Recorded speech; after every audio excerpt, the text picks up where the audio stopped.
ભવિષ્ય પુરાણની કથાને આગળ વધારીએ. ભાગ 32. પુષ્પવાટિકા તથા તુલસીની પ્રતિષ્ઠા વિધિ. સૂતજી કહે છે કે હે બ્રાહ્મણો, પુષ્પવાટિકાની પ્રતિષ્ઠામાં 3 હાથની એક વેદીનું નિર્માણ કરીને તેના પર ઘટ સ્થાપના કરવી. પુષ્પાધિવાસથી 1 દિવસ પહેલાં બ્રાહ્મણ ભોજન કરાવવું. કળશ પર ગણેશ, સૂર્ય, સોમ, અગ્નિદેવ તથા નારાયણનું આહ્વાન કરી પૂજા કરવી. વેદી પર મધ તથા પાયસથી હવન કરવો. ઈશાન કોણમાં વિધિવત યુગનું સમારોપણ કરીને તેના મૂળમાં ગુરુવારના દિવસે ઘઉં રોપીને તેને પાણી પાવું. વાટિકાને લાલ સૂત્રથી લપેટી દેવું. વાટિકાના પુષ્પ વૃક્ષોને કર્ણવેદ કરાવી તેમને કૃશોદથી સ્નાન કરાવવું અને બ્રાહ્મણોને જવ, ધાન્ય અને ઘઉં દક્ષિણા રૂપે આપવા અને વાટિકાને જળધારાથી સિંચવી. તુલસીની પ્રતિષ્ઠા જેઠ અને અષાઢ માસમાં વિધિપૂર્વક કરવી જોઈએ. પ્રતિષ્ઠાને માટે શુદ્ધ દિવસ અથવા એકાદશી તિથિ હોવી જોઈએ. રાત્રિમાં ઘટની સ્થાપના કરીને વિષ્ણુ, શિવ, સોમ, બ્રહ્મા તથા ઇન્દ્રનું પૂજન કરવું. ગાયત્રી મંત્ર તથા પૂર્વોક્ત દેવતાઓના મંત્રો દ્વારા તેમને સ્નાન કરાવવું. ક્યા નિશ્ચિત આ મંત્રથી ગંધ, અહસુના આ મંત્રથી અત્તર, ત્વામ ગંધર્વા તથા મા નાસ્તો કે વગેરે મંત્રોથી પુષ્પ, શ્રીશ્વ તે તથા વૈશ્વદેવ યજુ આ મંત્રથી દુર્વા, રૂપેણ વો આ મંત્રથી દર્પણ અને યાહા ફલિર્નિર્યા આ મંત્રથી ફળ અર્પણ કરવા તથા સમિધો આ મંત્રથી અંજન કરવું. તુલસીને પીળા સૂત્રથી અવેષ્ટિત કરીને તેની ચારે બાજુ દૂધ અને જળની ધારા કરવી. કળશ તથા તુલસીને સારી રીતે વસ્ત્ર ઓઢાડીને ઘેર જવું. બીજા દિવસે તૃષિનો આ મંત્રથી સધવા સ્ત્રીઓ દ્વારા મંગલગાનપૂર્વક તેને સ્નાન કરાવવું. માતૃપૂજાવર્ધક વૃદ્ધિ શ્રાદ્ધ કરવું. ગંધ વગેરે પદાર્થો દ્વારા આચાર્ય, હોતા અને બ્રહ્મા વગેરેની વરણી કરવી. 10 હાથના મંડપમાં ગોળાકાર વેદીનું નિર્માણ કરવું અને ત્યાં ભગવાન નારાયણનું પૂજન કરવું. વેદીની મધ્યમાં ગ્રહ, લોકપાલ, સૂર્ય અને મરુદગણોની પૂજા કરવી. કળશની ચારે બાજુ રુદ્ર અને વસુઓનું પૂજન કરવું. કુશ, કુંડિકા કરીને તલ જવથી હવન કરવું. વિષ્ણુને ઉદ્દિષ્ટ કરીને 108 આહુતિઓ આપવી. અન્ય દેવતાઓને યથાશક્તિ આહુતિ પ્રદાન કરી યુપ સ્થાપિત કરીને બલિ આપવો. ચારે દિશામાં કેળના સ્તંભ રોપીને ધજાઓ ફરકાવી. દક્ષિણામાં સુવર્ણ, તલ, ધાન્ય તેમજ દુધાળ ગાય આપવી. તુલસીને ક્ષીરધારા આપવી. થોડા એવા પણ વૃક્ષ છે જેમની પ્રતિષ્ઠા થતી નથી, જેમ કે જયંતી, સોમવૃક્ષ, સોમવટ, ફણસ, કદમ, લીમડો, કનક, પાટલા, શાલમલી, નિંબક, બિંબ, અશોક વગેરે. આ સિવાય ભદ્રક, સમીકોણ, ચંડાતક, બક તથા ખેર વગેરે વૃક્ષોની પ્રતિષ્ઠા તો કરવી જોઈએ, પરંતુ તેના કર્ણવેદ સંસ્કાર કરવા નહીં. ત્યાર પછી આવે છે એકાહ પ્રતિષ્ઠા તથા કાલી વગેરે દેવીઓની પ્રતિષ્ઠા વિધિ. સૂતજીએ કહ્યું કે હે બ્રાહ્મણો, કળયુગમાં અલ્પ સામર્થ્યવાન વ્યક્તિ દેવતા વગેરેની પ્રતિષ્ઠા 1 દિવસમાં પણ કરી શકે. જે દિવસે પ્રતિષ્ઠા કરવી હોય તે દિવસે વિદ્વાન બ્રાહ્મણ ધૃતાધિવાસ કરાવે. જ્યારે સૂર્ય ભગવાન ઉત્તરાયણના થાય ત્યારે પ્રતિષ્ઠા વગેરે કાર્ય કરવા જોઈએ. શરદકાળ વ્યતીત થઈ ગયા પછી વસંત ઋતુમાં યજ્ઞનો આરંભ કરવો જોઈએ. વસંત ઋતુમાં યજ્ઞનો આરંભ કરી નારાયણ વગેરે મૂર્તિઓના 32 પ્રકાર છે. ગજાનન વગેરે દેવતાઓની પ્રતિષ્ઠા વિહિત કાળમાં જ કરવી જોઈએ. બુદ્ધિમાન મનુષ્ય નિત્યક્રિયાથી નિવૃત્ત થઈ અભ્યુદિક કર્મ કરવું. ત્યારબાદ બ્રાહ્મણોને ભોજન કરાવવું. પછી યજ્ઞગૃહમાં પ્રવેશ કરવો. ત્યાં દરેક કુંભની ઉપર ભગવાન ગણેશ, નવગ્રહ તથા દિક્પાલોનું વિધિવત પૂજન કરવું. વેદી પર ભગવાન વિષ્ણુ અને તેમના પરિવારનું પૂજન કરવું. સર્વપ્રથમ ભગવાન વિષ્ણુને વિભિન્ન તીર્થ, સમુદ્ર, નદીઓ વગેરેના જળ, પંચામૃત, પંચગવ્ય, 7 પ્રકારની માટીથી મિશ્રિત જળ, તલનું તેલ, કષાય, તુરા દ્રવ્ય અને પુષ્પના જળથી સ્નાન કરાવવું. તુલસી, આંબો, શમી, કમલ તથા કણેરના પાન, ફૂલોથી તેમની પૂજા કરવી. ત્યાર પછી મૂર્તિમાં પ્રાણ પ્રતિષ્ઠા સંપન્ન કરવી. ત્યાર પછી વિધિપૂર્વક હવન કરવો. બ્રાહ્મણોને દક્ષિણા દ્વારા સંતુષ્ટ કરીને પૂર્ણાહુતિ કરવી. હે બ્રાહ્મણો, હું હવે કાલી વગેરે મહાશક્તિઓની પ્રતિષ્ઠા તથા અધિવાસનની સંક્ષિપ્ત વિધિ બતાવી રહ્યો છું. પ્રતિષ્ઠાના પહેલા દિવસે દેવીની પ્રતિમાનું અધિવાસન કરીને અભ્યુદાયિક શ્રાદ્ધ કરવું. સર્વપ્રથમ ભગવતીની પ્રતિમાને કમળયુક્ત જળથી, પછી પંચગવ્યથી સ્નાન કરાવવું. કુંભ પર ભગવતી દુર્ગાની પૂજા કરવી. પછી મૂર્તિની પ્રાણ પ્રતિષ્ઠા કરવી. બિલીપત્ર અને બિલીના ફળોથી 100 આહુતિઓ આપવી. દક્ષિણામાં સોનું આપવું. ભગવતી કાલિકા અને તારાની પ્રતિમાનું અલગ અલગ અર્ચન કરવું. ભગવતીને વિવિધ પ્રકારના સુગંધિત દ્રવ્યોથી 3 દિવસ સુધી સ્નાન કરાવવું અને નૈવેદ્ય અર્પણ કરે. તાંબાના કળશ પર 3 દિવસ સુધી પ્રાતઃકાળે દેવીની અર્ચના કરવી. પછી કન્યાઓ દ્વારા સુગંધિત જળથી ભગવતીને સ્નાન કરાવવું. 8મા દિવસે પણ રાત્રે વિશેષ પૂજા કરવી તથા પાયસનો હોમ કરે. શાસ્ત્રો અનુસાર શિવલિંગની પ્રતિષ્ઠામાં 3 બ્રાહ્મણોને ભોજન કરાવવું અને વિશેષ રૂપે પ્રતિમાનું અધિવાસન કરવું. નિત્યક્રિયા કરીને અભ્યુદાયિક શ્રાદ્ધ કરવું. બીજા દિવસે સવારે આચાર્યની વરણી કરવી. વિધિ અનુસાર પ્રતિમાઓને સ્નાન કરાવી શિવલિંગનું પરિવાર સાથે પૂજન કરવું. વિધિપૂર્વક તલની કે સોનાની અથવા સાક્ષાત ગાયના દાન કરવું. હવનની સમાપ્તિ પછી શુદ્ધ ઘીથી વસુધારા કરવી. એ જ પ્રમાણે સૂર્ય, ગણેશ, બ્રહ્મા વગેરે દેવતાઓ તથા વારાહી તથા ત્રિપુરા દેવી અને ભુવનેશ્વરી, મહામાયા, અંબિકા, કામાક્ષી, ઇન્દ્રાક્ષી તથા અપરાજિતા વગેરે મહાશક્તિઓની પ્રતિમાઓની પ્રતિષ્ઠા પણ વિધિપૂર્વક કરવી જોઈએ અને રાત્રિ જાગરણ કરી મહાન ઉત્સવ કરવો જોઈએ. દેવીની પ્રતિષ્ઠા, કુમારી પૂજન પણ કરવું જોઈએ. ત્યાર પછી આવે છે દિવ્ય ભોમ તથા અંતરિક્ષજન્ય ઉત્પાત તથા તેમની શાંતિના ઉપાય. સૂતજી કહે છે કે હે બ્રાહ્મણો, હવે હું વિવિધ પ્રકારના અપશુકનો, ઉત્પાતો તથા તેમના ફળોનું વર્ણન કરી રહ્યો છું. તમે સાવધાનીથી સાંભળો. જે વ્યક્તિની લગ્ન કુંડળી અથવા ગોચરમાં પાપ ગ્રહોનો યોગ હોય તો તેની શાંતિ કરાવવી જોઈએ. દિવ્ય અંતરિક્ષ અને ભૌમ આ 3 પ્રકારના ઉત્પાતો થાય છે. ગ્રહ, નક્ષત્ર વગેરેથી જે અનિષ્ટ આશંક થાય છે તે દિવ્ય ઉત્પાત કહેવાય છે. ઉલ્કાપાત, દિશાનો દાહ, મંડળોનો ઉદય, સૂર્ય ચંદ્રની આસપાસ ઘેરાવો દેખાવ, આકાશમાં ગંધર્વનગરનું દર્શન, ખંડવૃષ્ટિ, અનાવૃષ્ટિ કે અતિવૃષ્ટિ વગેરે અંતરિક્ષજન્ય ઉત્પાત છે. જળાશયો, વૃક્ષો, પર્વતો તથા પૃથ્વીથી પ્રગટ થવાવાળા ભૂકંપ વગેરે ઉત્પાત ભૌમ ઉત્પાત કહેવાય છે. અંતરિક્ષ તથા દિવ્ય ઉત્પાતોનો પ્રભાવ 1 સપ્તાહ સુધી રહે છે. એની શાંતિ માટે તત્કાળ ઉપાય કરવો જોઈએ, અન્યથા તે લાંબા સમય સુધી પ્રભાવિત રહે છે.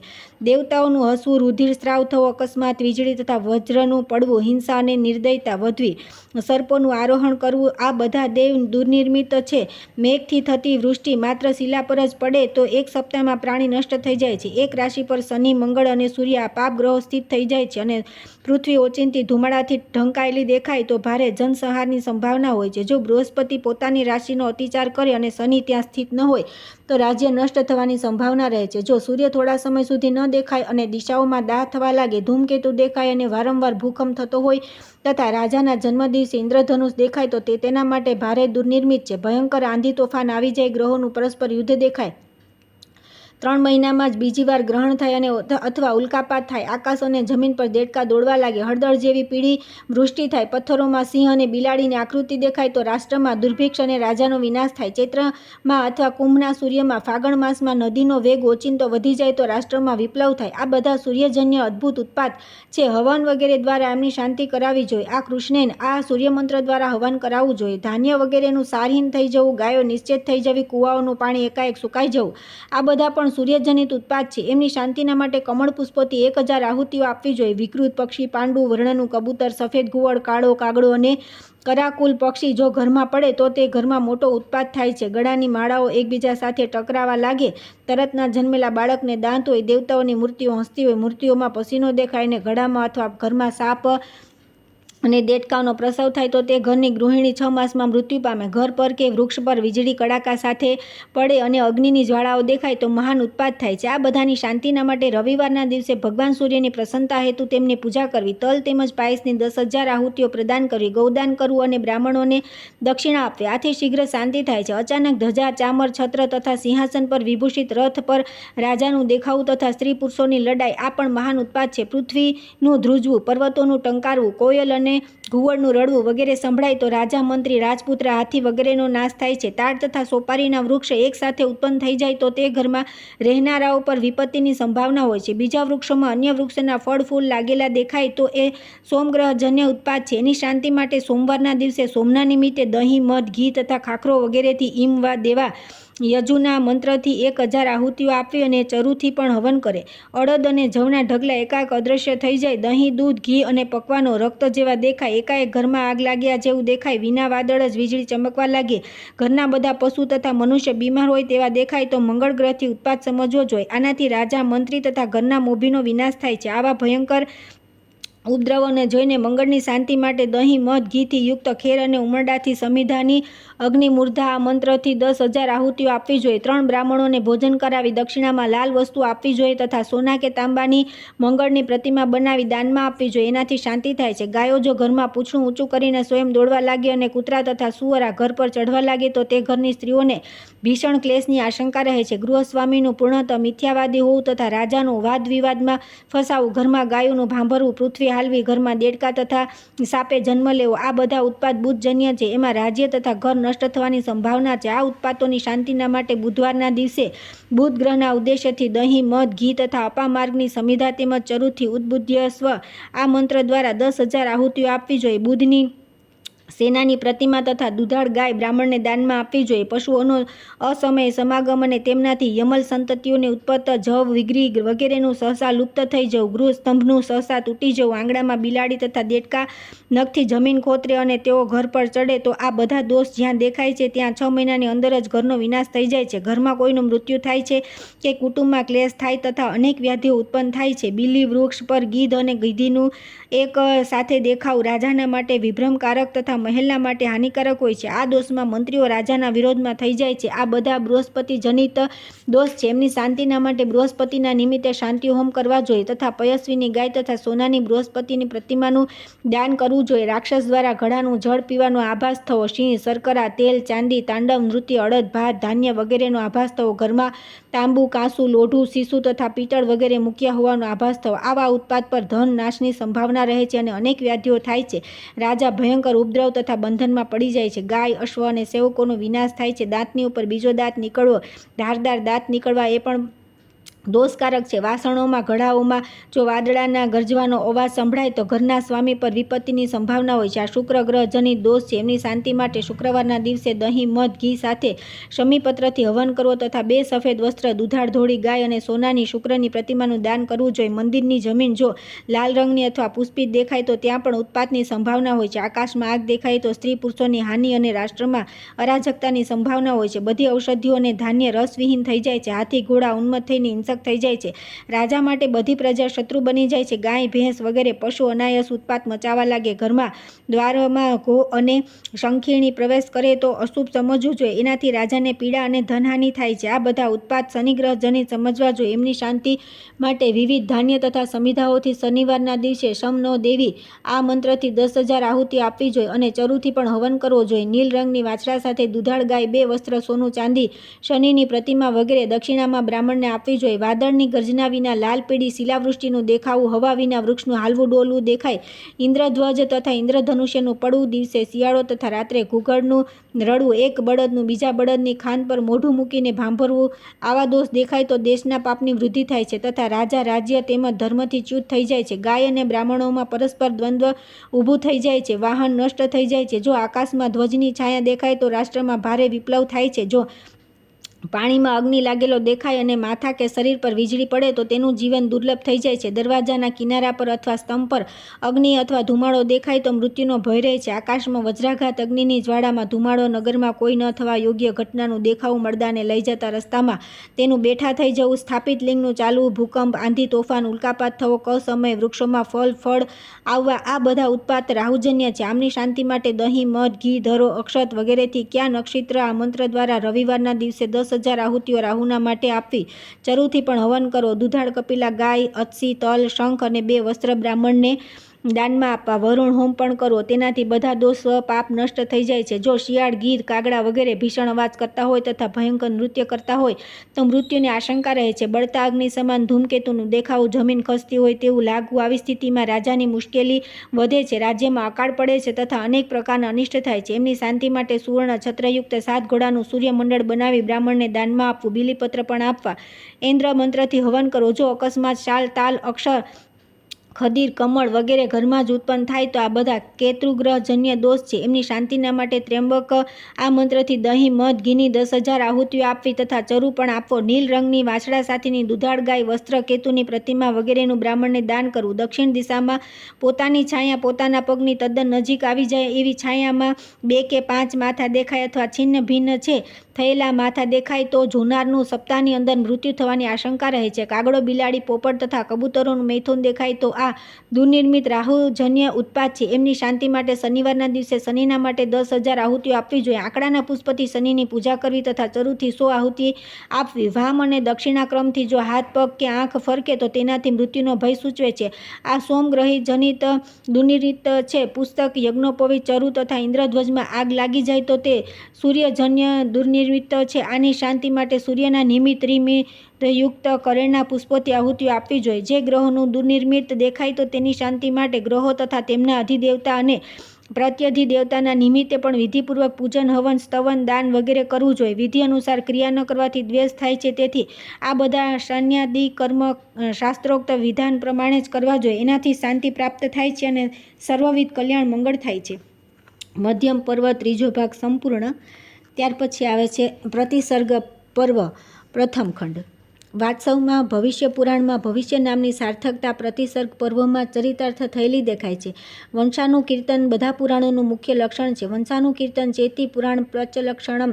આ વિષય બધા પુરાણોમાં પ્રાપ્ત થાય છે. ભવિષ્ય પુરાણમાં તો અનેક સ્થાન પર આવ્યું છે કે પણ પ્રતિસર્ગ પર્વે આધુનિક ઇતિહાસનો માર્ગ પ્રશસ્ત કરી દીધો છે. અરબી, ફારસી અને ઉર્દૂ ઇતિહાસને તારીખ કહે છે. બધી ઘટનાઓનો ઉલ્લેખ તારીખ ક્રમપૂર્વક થયો છે. અંગ્રેજીમાં પણ ઇતિહાસનું સાચું નામ ફિનિક્સ છે. ભારતીય દ્રષ્ટિમાં કાળનો પ્રવાહ અનંત છે. એક સૃષ્ટિ પછી બીજી સૃષ્ટિ, કલ્પ મહાકલ્પ લાગેલા છે. જેમ ઇહા બસત મોહી સુનું ખગ ઈસા બીતે કલ્પ સાત અરુબ ઈસા. તેથી કોઈ એક કલ્પનું જ વર્ણન એક પુરાણમાં સંભવ થાય છે. પ્રતિસર્ગ પર પોતાને વરાહ કલ્પમાં વૈવસ્વ મન્વંતરનો ઇતિહાસ નિર્દેશિક બતાવી રહ્યો છે અને બહુ જ સાવધાનીથી સતયુગ, ત્રેતાયુગ વગેરેના દીર્ઘાયુ રાજાઓના રાજ્ય વગેરેનો ઉલ્લેખ કરી બતાવ્યો બાદ કળિયુગી રાજાઓના વંશનું પણ વર્ણન કરે છે. પ્રસ્તુત વિવરણમાં નામોની વિશેષ શુદ્ધિના માટે વાલ્મીકીએ રામાયણ, વિષ્ણુ પુરાણ, વાયુ પુરાણ, બ્રહ્માંડ પુરાણ, શ્રીમદ ભાગવતની સાથે અન્ય ગ્રંથો અને ઐતિહાસિક પૌરાણિક કોશોની પણ સહાયતા લેવામાં આવી છે. સતયુગના રાજવંશનું વર્ણન. ભગવાન નરનારાયણના અવતાર સ્વરૂપ ભગવાન શ્રી કૃષ્ણ તથા તેમના સખા નરશ્રેષ્ઠ અર્જુન, તેમની લીલાઓને પ્રગટ કરનારી ભગવતી સરસ્વતી તથા તેમના ચરિત્રનું વર્ણન કરનાર વેદવ્યાસને નમસ્કાર કરીને અષ્ટાદશ પુરાણ, રામાયણ અને મહાભારત વગેરે જૈન નામે પ્રસિદ્ધ ગ્રંથોનું વાંચન કરવું જોઈએ. મહામુનિ આચાર્ય શૌનકજીએ પૂછ્યું કે હે મુનિ, બ્રહ્માના આયુના ઉત્તરાર્ધમાં ભવિષ્ય નામના મહાકલ્પમાં પ્રથમ વર્ષના ત્રીજા દિવસે વૈવસ્વ નામક મન્વંતરમાં 28મા સતયુગમાં કયા કયા રાજા થયા, તમે તેમના ચરિત્ર તથા રાજ્યકાળનું વર્ણન કરો. સૂતજી બોલ્યા કે શ્વેતવરાહ કલ્પમાં બ્રહ્માના વર્ષના ત્રીજા દિવસે 7મા મુહૂર્તના પ્રારંભમાં મહારાજ વૈવસ્વ મનુ ઉત્પન્ન થયા. તેમણે સરયુ નદીના તટ પર દિવ્ય 100 વર્ષો સુધી તપસ્યા કરી અને તેમની ચીંગડીથી તેમના પુત્ર રૂપે રાજા ઈક્ષ્વાકુનો જન્મ થયો. બ્રહ્માના વરદાનથી તેમણે દિવ્ય જ્ઞાન પ્રાપ્ત કર્યું. રાજા ઈક્ષ્વાકુ ભગવાન વિષ્ણુના પરમ ભક્ત હતા. તેમની કૃપાથી તેમણે 36,000 વર્ષો સુધી રાજ્ય કર્યું. તેમના પુત્ર વિકુક્ષી થયા. પોતાના પિતા ઈક્ષ્વાકુથી 100 વર્ષ ઓછા અર્થાત 35,900 વર્ષ રાજ્ય કરીને તેઓ સ્વર્ગમાં ગયા. તેમના પુત્ર રિપુંજી થયા. તેમણે પણ પોતાના પિતા વિકુક્ષીથી 100 વર્ષ ઓછા અર્થાત 35,800 વર્ષ રાજ્ય કર્યું. તેમના પુત્ર કુકુત્સ થયા. તેમણે 35,700 વર્ષ રાજ્ય કર્યું. તેમના પુત્ર અનેના થયા. તેમણે 35,600 વર્ષ રાજ્ય કર્યું. અનેનાના પુત્ર પૃથુ નામે વિખ્યાત થયા. તેમણે 35,500 વર્ષ રાજ્ય કર્યું અને તેમના પુત્ર વિશ્વગસ્વ થયા. તેમણે 35,400 વર્ષ રાજ્ય કર્યું. તેમના પુત્ર અદ્રી થયા. તેમણે 35,300 વર્ષ રાજ્ય કર્યું. તેમના પુત્ર ભદ્રવાસ થયા. તેમણે 35,200 વર્ષ રાજ્ય કર્યું. રાજા ભદ્રવાસના પુત્ર યુવાનાશ્વ થયા. તેમણે 35,100 વર્ષ રાજ્ય કર્યું. તેમના પુત્ર શ્રાવત્સ થયા. તેમણે શ્રાવત્સની નામની નગરી વસાવી. તે સમયે સતયુગમાં સમસ્ત ભારતવર્ષમાં ધર્મ પોતાના તપ, શૌચ, દયા અને સત્ય ચારે ચરણોથી વિદ્યમાન હતો. આ બધા ઈક્ષ્વાકુ વંશી રાજાઓએ ઉદયાચલથી અસ્તાચલ પર્યંત સંપૂર્ણ પૃથ્વી પર નીતિ તથા ધર્મપૂર્વક રાજ્ય કર્યું. મહારાજ શ્રાવત્સે 35,000 વર્ષ રાજ્ય કર્યું. તેમનો પુત્ર બૃહદ્વસ થયા. તેમણે 34,900 વર્ષ રાજ્ય કર્યું. તેમના પુત્ર કુલ્યાશ થયા. તેમણે 34,800 વર્ષ રાજ્ય કર્યું. મહારાજ કુલ્યાશના પુત્ર દ્રઢાસ થયા, જેમણે પોતાના પિતાથી 1,000 વર્ષ ઓછા અર્થાત 33,800 વર્ષ સુધી રાજ્ય કર્યું. તેમના પુત્ર નિકુંભ થયા તથા તેમણે પિતાથી 1,000 વર્ષ ઓછા અર્થાત 32,800 વર્ષ સુધી રાજ્ય કર્યું. તેમના પુત્ર સંકટાશ્વ થયા. તેમણે 1,000 વર્ષ ઓછા અર્થાત 31,800 વર્ષ સુધી રાજ્ય કર્યું. તેમના પુત્ર પ્રસેનજીત થયા. તેમણે 30,800 વર્ષ સુધી રાજ્ય કર્યું. ત્યાર પછી રાણાસ્થ થયા. તેમણે 29,800 વર્ષ સુધી રાજ્ય કર્યું. તેમના પુત્ર માંધાતા થયા. તેમણે પોતાના પિતાથી 100 વર્ષ ઓછા અર્થાત 29,700 વર્ષ રાજ્ય કર્યું. મહારાજ માંધાતાના પુત્ર પુરુત્કુત થયા. તેમણે 29,600 વર્ષ રાજ્ય કર્યું. તેમના પુત્ર ત્રિદંશ થયા. તેમના રથમાં 30 શ્રેષ્ઠ ઘોડા જોડેલા રહેતા હતા. તેથી તેઓ ત્રિશંદસ્વ નામે વિખ્યાત થયા. રાજા ત્રિશંદ અશ્વના પુત્ર અનરણ્ય થયા. તેમણે 28,000 વર્ષ સુધી શાસન કર્યું. મહારાજ અનરણ્યના પુત્ર પૃષદ્વશ થયા. તેઓ 6,000 વર્ષ સુધી રાજ્ય કરી અંતમાં પિતૃલોક ચાલ્યા ગયા. ત્યાર પછી હરશ્વ નામના રાજા થયા. તેમણે 5,000 વર્ષ રાજ્ય કર્યું. તેમના પુત્ર વસુમાન થયા. તેમણે 4,000 વર્ષ રાજ્ય કર્યું. તેમને ત્રિધન્વા નામે પુત્ર થયો. તેણે 3,000 વર્ષ સુધી રાજ્ય કર્યું તથા ત્યાં સુધીમાં ભારતમાં સતયુગનો બીજો પદ સમાપ્ત થઈ ગયો. મહારાજ ત્રિધન્વાએ પુત્ર ત્રયારૂણી થયા. તેઓ 2,000 વર્ષ રાજ્ય કરી સ્વર્ગમાં ચાલ્યા ગયા. તેમણે પુત્ર ત્રિશંકુ થયા અને તેમણે માત્ર 1,000 વર્ષ રાજ્ય કર્યું.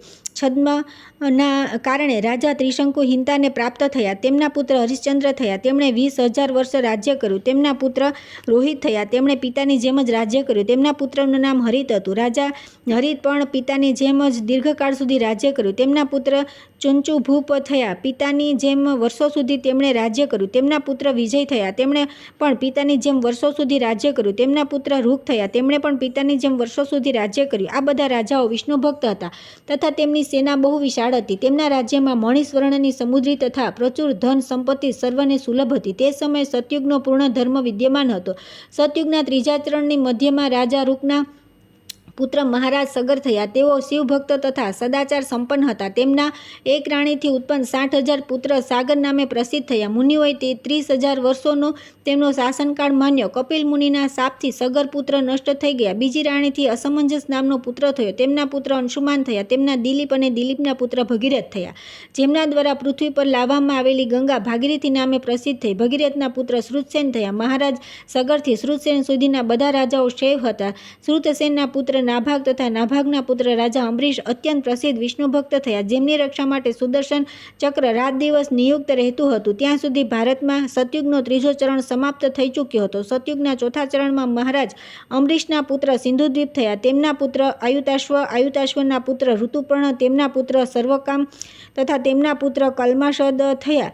કલ્માશદના પુત્ર સુદશાને વશિષ્ઠજીના આશીર્વાદથી મદયંતીની ઉત્પન્ન અશ્મક સૌદાસ નામક પુત્ર થયો. સૌદાસ સુધીના આ 7 રાજા વૈષ્ણવ કહેવાય છે. ગુરુના શાપથી સૌદાસે અંગો સહિત પોતાનું સંપૂર્ણ રાજ્ય ગુરુને સમર્પિત કરી દીધું. ગોકર્ણ લિંગ ભક્ત શૈવ કહેવાય છે. રાજા અશ્મકના પુત્ર હરિવર્મા સાધુઓના પૂજક હતા. તેમના પુત્ર દશરથ પહેલા થયા. તેમના પુત્ર દિલીપ પહેલા થયા. તેમના પુત્ર વિશ્વાસવ થયા. તેમણે 10,000 વર્ષો સુધી રાજ્ય કર્યું. તેમના અધાર્મિક આચરણના કારણે તે સમયે 100 વર્ષ સુધી દુકાળ રહ્યો, જેથી તેમનું રાજ્ય નષ્ટ થઈ ગયું અને રાણીના આગ્રહથી મહર્ષિ વશિષ્ઠે યત્ન કરી યજ્ઞ દ્વારા ખટ્વાંગ નામક પુત્ર ઉત્પન્ન કર્યો. રાજા ખટ્વાંગે શાસ્ત્ર ધારણ કરીને ઇન્દ્રની સહાયતાથી 30,000 વર્ષ સુધી રાજ્ય કર્યું. ત્યાર પછી દેવતાઓ પાસેથી વરદાન પ્રાપ્ત કરીને મુક્તિ મેળવી.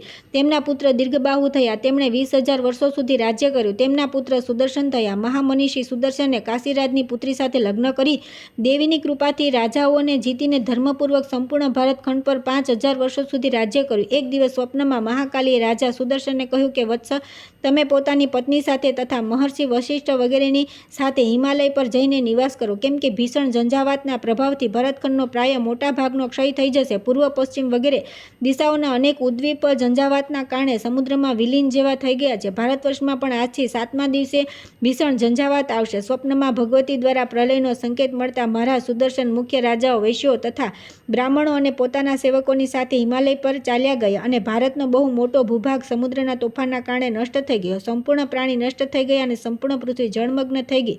પછી થોડા સમય બાદ ફરી ભૂમિ સ્થળ રૂપે દેખાવા લાગી. ત્યાર પછી આવે છે ત્રેતાયુગના સૂર્ય તેમજ ચંદ્રવંશના રાજાઓનું વર્ણન. સૂતજી બોલ્યા કે હે મહામુને, વૈશાખ માસના શુક્લ પક્ષની ત્રીજ તિથિએ બૃહસ્પતિવારના દિવસે મહારાજ સુદર્શનના પોતાના સેવકોની સાથે હિમાલય પર્વતથી પુનઃ અયોધ્યા પાછા આવ્યા. માયાદેવીના પ્રભાવથી અયોધ્યાપુરી પુનઃ વિવિધ અન્નધનથી પરિપૂર્ણ તથા સમૃદ્ધિ સંપન્ન થઈ ગઈ. મહારાજ સુદર્શને 10,000 વર્ષો સુધી રાજ્ય કરીને નિત્યલોકને પ્રાપ્ત થયા. તેમના પુત્ર દિલીપ થયા. તેમને નંદીની ગાયના વરદાનથી શ્રેષ્ઠ રઘુ નામે એક પુત્ર પ્રાપ્ત થયો. રાજા દિલીપે 10,000 વર્ષ સુધી સારી રીતે રાજ્ય કર્યું. દિલીપ પછી પોતાની જેમ જ મહારાજ રઘુએ પણ રાજ્ય કર્યું. ભૃગુનંદન ત્રેતામાં આ સૂર્યવંશી ક્ષત્રિયો રઘુવંશી નામે પ્રસિદ્ધ થયા. બ્રાહ્મણના વરદાનથી તેમને અજ નામક પુત્ર થયો. તેમણે પણ પોતાના પિતાની જેમ જ રાજ્ય કર્યું. તેમના પુત્ર મહારાજ દશરથ થયા. દશરથના પુત્ર રૂપે ભગવાન વિષ્ણુના અવતાર સ્વયં રામ ઉત્પન્ન થયા. તેમણે 11,000 વર્ષ સુધી રાજ્ય કર્યું. શ્રી રામના પુત્ર કુશે 10,000 વર્ષ રાજ્ય કર્યું. કુશના પુત્ર અતિથિ, અતિથિના નિષદ, નિષદના પુત્ર નલ થયા, જે શક્તિના પરમ ઉપાસક હતા. નલના પુત્ર નભ, નભના પુત્ર પુંડરીક, તેમના પુત્ર ક્ષેમધન્વા, ક્ષેમધન્વાના દેવાનિક અને દેવાનિકના પુત્ર અહિનગ હતા. અહિનગના પુત્ર કુરુ થયા. તેમણે ત્રેતામાં 100 યોજન વિસ્તારનું કુરુક્ષેત્ર બનાવ્યું. કુરુના પુત્ર પારિયાત્ર, તેમના બલસ્થલ, બલસ્થલના પુત્ર ઉક્ત, તેમના વજ્રનાભી, વજ્રનાભીના પુત્ર શંખનાભી અને તેમના વ્યુથાનાભી થયા. વ્યુથનાભીના પુત્ર વિશ્વપાલ, તેમના સ્વર્ણનાભી અને સ્વર્ણનાભીના પુત્ર પુષ્પકસેન થયા. પુષ્પકસેનના પુત્ર ધ્રુવસંધિ તથા ધ્રુવસંધિના પુત્ર અપવર્મા થયા. અપવર્માના પુત્ર શીઘ્રગંતા, શીઘ્રગંતાના પુત્ર મરુપાલ અને તેમના પુત્ર પ્રસુશ્રુત થયા. પ્રસુશ્રુતના પુત્ર સુસંધિ થયા. તેમણે સંપૂર્ણ પૃથ્વીનું રાજ્ય કર્યું. તેમના પુત્ર અમરષણ થયા. તેમણે પિતાની જેમ રાજ્ય કર્યું. તેમના પુત્ર મહાશ્વ, મહાશ્વના પુત્ર બહદ્વલ અને ભીમના પુત્ર બૃહદેશાન થયા. બૃહદેશાનના પુત્ર મરુક્ષેપ, તેમના વત્સપાલ અને તેમના પુત્ર વ્યુક્રસ્વ થયા. વત્સ્યુના પુત્ર રાજા પ્રતિવ્યોમ થયા. તેમના પુત્ર દેવકર અને તેમના પુત્ર સહદેવ થયા. સહદેવના પુત્ર બૃહદોશ્વ, તેમના ભાનુરત્ન તથા ભાનુરત્નના સુપ્રતીક થયા. તેમના મરુદેવ અને મરુદેવના પુત્ર સુનક્ષત્ર થયા. સુનક્ષત્રના પુત્ર કેશિનર, તેમના પુત્ર અંતરિક્ષ અને અંતરિક્ષના પુત્ર સુવર્ણંગ થયા. સુવર્ણંગના પુત્ર અમિત્રજીત, તેમના પુત્ર બૃહદ્વાજ અને બૃહદ્રાજના પુત્ર ધર્મરાજ થયા. ધર્મરાજના પુત્ર કૃતંજય અને તેમના પુત્ર રણજય થયા. રણંજયના પુત્ર સંજય, તેમના પુત્ર શાક્યવર્ધન અને તેમના પુત્ર ક્રોધદાન થયા. ક્રોધદાનના પુત્ર અતુલ વિક્રમ, એમના પુત્ર પ્રસેનજીત અને પ્રસેનજીતના પુત્ર શુદ્રક થયા. શુદ્રકના પુત્ર સુરત થયા. આ બધા રાજાઓ મહારાજ રઘુના વંશજ તથા દેવીની આરાધનામાં રત રહેતા હતા. યજ્ઞયાગાદિમાં તત્પર રહીને અંતમાં આ બધા રાજાઓએ સ્વર્ગલોક પ્રાપ્ત કર્યા. જે બુદ્ધ વંશજ થયા તે બધા પૂર્ણ શુદ્ધ ક્ષત્રિય ન હતા. ત્રેતાયુગના ત્રીજા ચરણના પ્રારંભથી નવીનતા આવી ગઈ. દેવરાજ ઇન્દ્રે રોહિણીપતિ ચંદ્રમાને પૃથ્વી પર મોકલ્યા. ચંદ્રમાએ તીર્થરાજ પ્રયાગને પોતાની રાજધાની બનાવી. તેઓ ભગવાન વિષ્ણુ તથા ભગવાન શિવની આરાધનામાં તત્પર રહ્યા. ભગવતી મહામાયની પ્રસન્નતા માટે તેમણે 100 યજ્ઞ કર્યા અને 18,000 વર્ષો સુધી રાજ્ય કરી તેઓ સ્વર્ગલોકમાં ચાલ્યા ગયા. ચંદ્રમાના પુત્ર બુધ થયા. બુધના લગ્ન ઈલા સાથે વિધિપૂર્વક થયા, જેનાથી પુરુરવાની ઉત્પત્તિ થઈ.